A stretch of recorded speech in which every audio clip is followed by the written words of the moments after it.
Hi, this is Three Things You Need to Know, and today we're going to talk about the three things you need to know about the difference between the Great Recession in 2008 and the pandemic that happened in 2020. I am Shelley Zavitz, licensed realtor in Portland, Oregon for Dwell Realty, and I'm here with Tammy Wittren of Guild Mortgage. Good morning and welcome. Morning, hon. Good to see you. Good to see you too.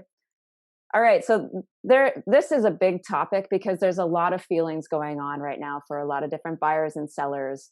So let's start at the beginning. What is the difference between the Great Recession of 2008 and today's pandemic that we're in that started in 2020? All right.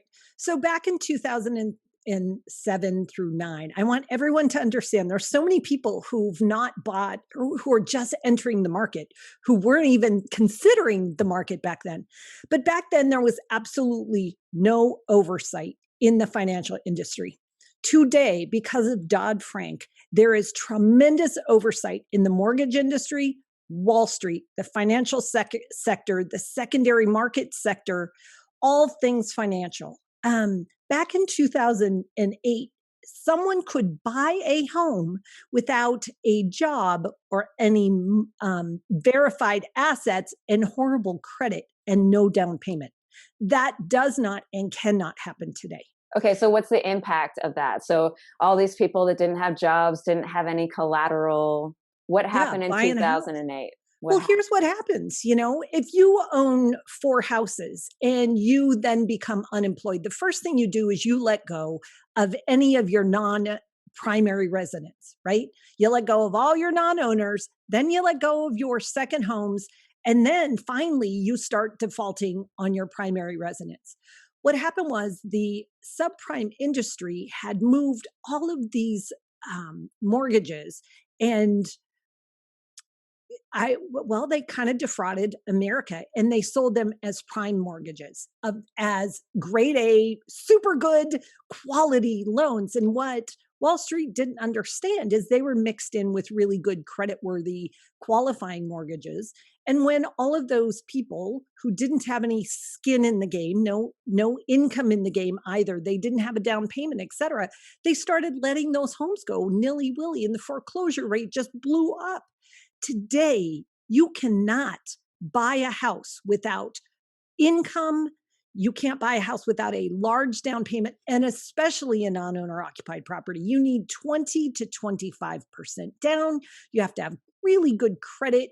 You need a job. The job has to be secure. So we have really renovated our industry. Right. Okay. So thank you, Dodd-Frank, right? That's essentially honestly, it's been the best thing that's happened. With that came appraisal reform. So lenders couldn't talk to appraisers. The client getting a refinance couldn't talk to the appraiser. I mean, it's totally a neutral third party taking a look at that house and making sure that that collateral for that bank makes sense. So we have lots of oversight. Right. So now we're fast forwarding to 2020. We have all these regulations to protect the consumer now. And we go into the pandemic, which is basically a recession that was created by us because we stayed at home. Am I right?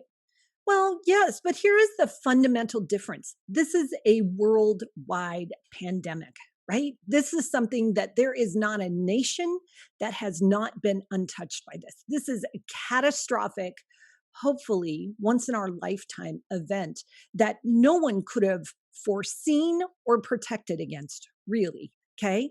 The financial meltdown absolutely could have been protected against. And my belief is that we will not have a financial meltdown anything like we did before because we have tremendous oversight now. So the two fundamentals of the two situations are night and day different. But the truth is, middle America, high-end America has been able to work from home, has moved that sector, and the job loss has not been as catastrophic in that marketplace.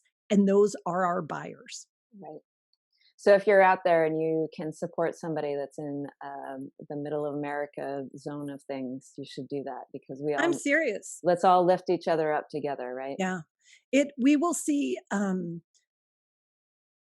tragedy happening across the world in just that very fragile economic sector of those folks that are hit by tourism. Think of third world countries and stuff.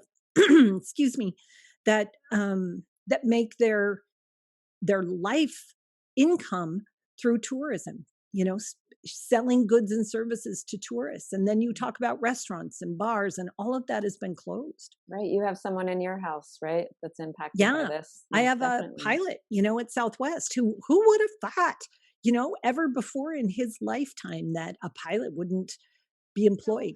Can I move quickly to the third point and talk about the Yes. difference in interest rates? Go We ahead. have tremendous intervention. The first time that the government intervened, our quantitative easing back in the Great Recession was a quarter or a third of what it is today. Interest rates back in the Great Recession were somewhere around 6.75%, right? Right. Yeah. Today we're at 2.75. So Right. yes, we have pent up demand. People are buying because that lower interest rate is allowing folks that wouldn't have qualified to qualify. So there's all this heat on the market. Then you have people, you can talk about this far more than I. People don't want to list their houses with COVID. So That's we right. don't have the inventory we normally do. That's right. I mean, the demand for getting that good rate from buyers, and they're all in the market. And then here we have sellers that are reluctant to sell, even though we have several, I mean, tons of policies that we put in place to make sure that people stay safe.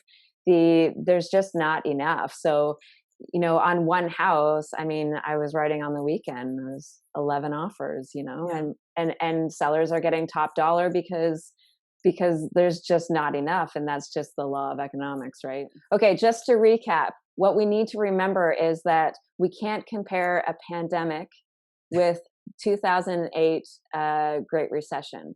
One of the most important things you need to know is that there was regulation that was missing back then that is here right now, and a pandemic will not last forever. So to make moves and to have confidence in the market, we are telling you that you absolutely can, right, Tammy? Absolutely. I am so excited, honestly. This is the first time, guys, in my lifetime. I've been doing loans for a real long time, 30 plus years. And rates are so low, you can buy a lot of house with those low rates. Yeah, yeah. It's cheap to get money right now, and that never happens. Yeah. So take advantage of it. Tammy, thank you so much for coming. You're so I always learn so much from you. All right. See you guys. All right, bye.